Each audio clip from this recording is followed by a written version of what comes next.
Şəkərli diabet və alkoqol qəbulu. Ən çox verilən suallarımızdan biri budur. Əlbəttə ki, şəkərli diabet xəstələrinə alkoqol qəbulu olunması tövsiyə olunmur. Nə üçün tövsiyə olunmur? Çünki əgər xəstəmizdə hipoglisemi riski, yəni şəkər düşüklüyü riski çoxdursa və kontrolsuz diabetdirsə, şəkər yüksəkliyi ilə gedən xəstəmizdirsə, bu xəstələrdə risk daha çoxdur.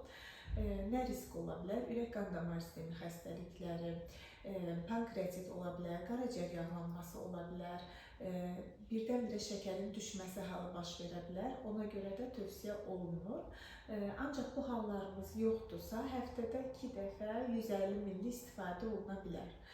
Xüsusilə diqqət etməliyik ki, əgər xəstə sulfamin silicio-fəri preparatları və insulin qəbul edirsə, bu zaman xəstə alkoqolu qida ilə bərabər qəbul etməlidir.